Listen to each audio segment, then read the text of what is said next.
سلام زينات العذرات حبيباتي، صلوا على النبي عليه أفضل الصلاة والسلام. عليك يا حبيب الله، مرحبا بكم في قناتي وقناتكم أم ملك النور ديزاد أو أم ملاك ديزاد. اليوم جبت لكم طبق الرشطة، ومع قرب العيد راهو جاي كيما نعرفوا ما نستغناوش على الأطباق التقليدية تاوعنا، وخاصة في المناسبات والأعياد. وكيما نعرفوا تانيك مع رمضان كونوا عينا شوية من الشطاطح، من الشرابي، من مراقي، من اللي داميتو. الوغ توجور في الاعياد والمناسبات نفضلوا نديروا اطباق تقليديه كيما الشخشوخه، كيما الطعام، كيما الرشته. وانا نفضل ندير رشته، وجبت لكم هذه الوصفه تاع الرشته والسر المرقه تاعها باش تجي بنينه وخاطره. هنايا خياتي بسم الله ندوزوا الى مقادير الوصفه. في طنجره هكذا خياتي في قدره تكون شويه مرفوده، درت شويه زيت ومغرفه تاع زبده ولا تاع دهان باش تعطينا بنه شابه. كيما نعرفوا مرقه بيضاء تحب الفشوش. وهنايا خياتي عندي اطراف تاع الدجاج شوطهم ونقيتهم وغسلتهم وحطيتهم في القدره في الطنجره تاعي هكذايا. وحطوا ما تحطوهمش على لابو تاعهم، يعني على الجلده، حطوهم من الجهه الاخرى. هنايا خياتي سر البنه تانيك تاع المرقه البيضاء تاع الرشته، قد ما تكثري لها البصل قد ما تجيك خاطره وتجيك بنينه. يعني انا درت جوج حبات بصل ربيتهم كبار خياتي. وانايا خياتي باش تجيك تانيك السر الثاني باش تجيك بنينه وتجيك حلوه. هنايا خياتي سكرفشت لها ربيت لها يعني كيما ريحه البصل في الاشواق. زدت لها حبه لفت كبيره راح تعطيك بنه ولا اروع. ونسحقوا لي زيبيس خياتي، عندنا الملح، فلفل الكحل، وشويه تاع كركم. هذا ما كان ماشي بزاف، يعني هذاك الكركم باش نعطوا له غير اللون، يعني باش ما تجيناش بيضه بيضه بيضه، باش تكسرنا اللون هذاك تاع الابيض. وما راش حتجينا صفراء، حتجينا شابه اللون تاعها. نخلوها تحمس مليح مع الدجاج خياتي. شوفوا خياتي بعد ما تحمست لي هذاك البصل مع هذيك اللفت دابت، هذيك اللفت تذوب كامل. كيما نعرفوا اصلا اللفت كي نديروها حب راهي كيما يقول لك تسنسر، ما راهيش حتقعد هكاك يعني يابسه. ولا ما تخافوهاش راح تذوب مع البصل. بعدها خياتي شتهم تقلاو لي مليح مليح، مرقت عليهم. شوفوا كيفاش مرقت حتى وين تغطى لي الدجاج تاعي كامل. هنايا انا رميت حبه زروديه على جال بنتي لانها تحبها، طيبتها مع الاول باش نحطها لها في الطبسي. الوغ هنايا بعد ما طاب لي الدجاج تاعي خياتي، انا ما نقدرش نطيب الدجاج تاعي مع الخضره لانه الدجاج تاع هنايا تاعنا خياتي طيب بزاف. الوغ لو كان نزيد نرمي معاه الخضره راح يتسنسر، راح يولي ما كاش ما كاش. الوغ انايا نفضل نحيه ونطيب بالخضره تاعي. وانتم خياتي الى عارفين الدجاج تاعكم ماشي يعني ما يطيبش تمتم، انايا شوفوا خياتي مين با 4 ساعة، مين با واحد 10 دقائق كان طاب لي الدجاج تاعي. الوغ سي بوغ سا قلت لكم نحيه، ما نفضلش انني نطيبو مع الخضره تاعي. وانايا خياتي باش الخضره تاعك تجيك بنينه تاني، شوفوا خياتي درت شويه لفت وشويه قرعه، هذا واش يجي في الرشته. درت لها شويه ملح، شويه فلفل الكحل، وشويه تاع قرفه. ونسيت باش نقول لكم في المرقه تاعكم اللي عندها قرفه عود ديرها. انا كانت خلاص لي هنايا تفضل ديري قرفه عود، عفوا سمحوا لي. انا درت قرفه بودغ، الا ما عندكش ديري قرفه بودغ، ما ديريهاش هذيك الحامقه، ديريها هذيك الكلاغ هذيك، وديري غير شويه باش ما تكحلكش المرقه تاعك. وانا يا خياتي خليت الخضره تاعي طيب، وبعدها نجوز الرشته تاعي. شوفوا خياتي انا المرقه طيبتها الصباح والرشته طيبتها العشيه. الوغ كنت شويه يعني عندي شغالات نحيت على روحي. وهكذا يا خياتي بديت لكم ميثود بميثود باش ما نقطع لكمش نقول لكم نروح ندير رشته ونروح نفور نعاود نولي نمرق. يعني كاين اللي ما راح تخلط لهم شويه. هنايا شوفوا الرشته تاعي، احسنوا اختيار تاع الرشته، لازم تكون رقيقه. وكي تشوفوها هكا صفراء عرفوها باللي مخدومه بالسميد، الا شفتوها بيضه بزاف عرفوها باللي هذه كثرتها خدمتها بالفارينه.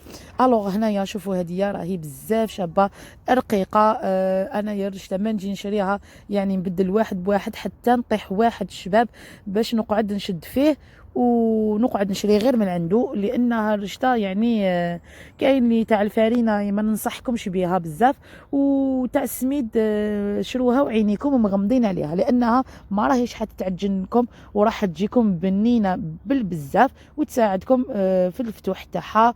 هنايا اخياتي في كسكاس تاعي درت له شويه زيت باش الرشته تاعي كي تفور ونهبطها ما تلصقليش كامل، غير شويه برك. وهنايا كنت الرشته تاعي بعد ما فتحتها درت لها شويه تاع زيت ماشي بزاف باش ما تلصقليش في التفوار. باش ما تعجنيش تانيك. درتها هذيك كامل رشتها، حطيتها في الكسكاس تاعي، وراني حنديرها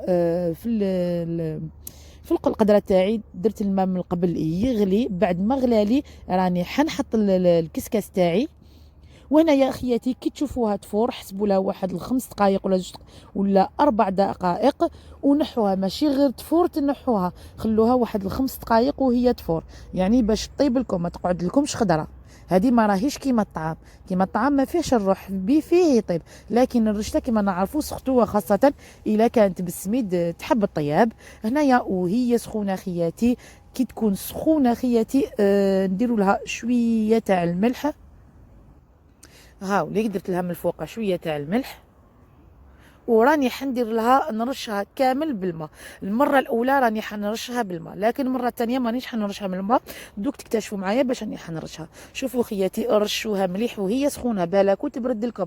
الا بردت لكم كي الطعام ما راهيش حتشرب لكم وتجيكم يابسه في طيابها، يعني قد ما تفوروها قد ما تشرب لكمش. هنا خياتي شربوها مليح وخلوها تنشف. بعد ما تنشف خياتي هنا راح لي المقطع، عاودوا رشوها بشويه زيت وفتحوها وحطوها فوق القدره تاعكم تزيد تفور. بعد ما تفور كما قلت لكم 5 دقائق، المره الثانيه هديه. هاي ليك خياتي، شمخوها مليح مع الاول خياتي. هاي ليك بعد ما فارت لي خليتها 5 دقائق، بدا يدخل لها طياب 60% تاع الطياب. شوفوا خياتي بعدها المرقه طابت لي. واش جبت يعني رفدت غير لاصوص الفوقانيه، ما ترفدوش البصل، يعني رفدوا غير من الفوق، ودرت لها شويه ملح لان دقت شويه الرشه تاعي لقيتها مخصوصه ملح، مع لاصوص تاعي كانت شويه مسوسه، الوغ زدت الملح. وراني حنرشها بلاصوص ديالي تاع الدجاج اللي طابت فيها الخضره والدجاج. راح تعطيكم كي ترشوها هكذايا بلاصوص يعني يعطيكم واحد البنه يا خياتي الروعه. يعني كي تكوني تاكليها وحدها تاكليها. هنا زدت لها شويه تاع الماء لانها كانت مخصوصه. هنا خياتي حتى تشوفوها باللي القاعه التحتانيه من تحت الرشته راهي مشمخه. كي تشوفوها تشمخت بالبزاف عرفوها باللي ما تخافوش خياتي لانها حتشرب. يعني حوالي كاس كبير معمر، كي نقول لكم كاس كبير يعني في باكي انا ندير واحد الكاس تاع كبير، يعني هادوك لي شوب الكبار.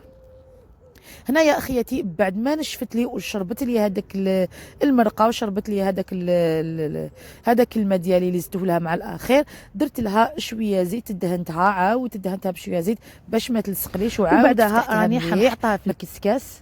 ضروري اننا كل ما نخلوها تنشف نديروا لها شويه زيت، ندهنوها بشويه زيت باش ما تعجناش في التفوار تاعها. وهنايا حنديرها المره الثالثه والاخيره.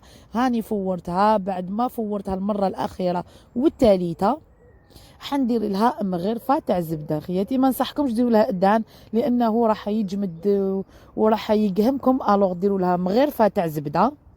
شوفوا خياتي هذه المره الثالثه، يعني نفوروها 3 خطرات.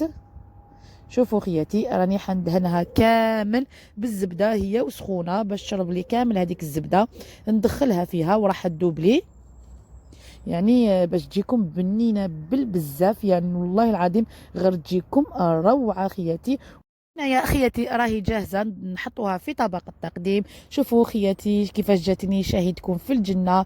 هذاك الدجاج تاعي دهنته غير بشويه تاع الزبده ودخلته للفوق حمرته باش يجي الشكل تاعو شباب في الطبسي هكذايا يجي شاهي. جات روعه. شوفوا هذيك الرشته تاعي جات صفرة الله الله طايبه على حبه، والخضره تاعي تانيك طابت لي ما شاء الله. وهذيك المريقه شوفوا كيفاش جات بهذيك الصفوريه، ما جاتش بيضه صامته، جات روعه وخويتره. وهذيك الحبيبه تاع اللفت اللي سكرفجناها لها في الرقيق جاتنا ما شاء الله، زادت لنا بنه ما شاء الله. شوفوا خياتي والله جات الروعه. وانا يا خياتي تنسانا الموت يا خياتي، واش نسيت الحميصه. توجور عندي ان بروبليم مع الحميصه والله العظيم، شاك فوا ننساها بزاف ما على باليش ولا كاين كيما انا ولا راني وحدي. خياتي اذا عندك الحميصه المشمخه برك ديريها في التحماس، حمسيها معاها مع البصل، والا كانت عندك طيبه خليها مع الاخر كي ترمي الخضره تاعك ارميها هي. هنايا خياتي لحقنا الى نهايه الفيديو. نقول لكم ما تنساوش شاركوا هذا الفيديو مع الاصدقاء والعائله اللي تاعهم الفائده، واللي راهم معنا جدد نقول لكم مرحبا بكم. ما تنساوش تشتركوا في القناه وفعلوا الجرس باش يلحقكم كل ما هو جديد من عندي وباذن الله. خياتي ما تنساوش ثاني حطوا لي الاعجابات تاعكم وكل محلوه في الكومونتير كيما نتوما. سلام سلام.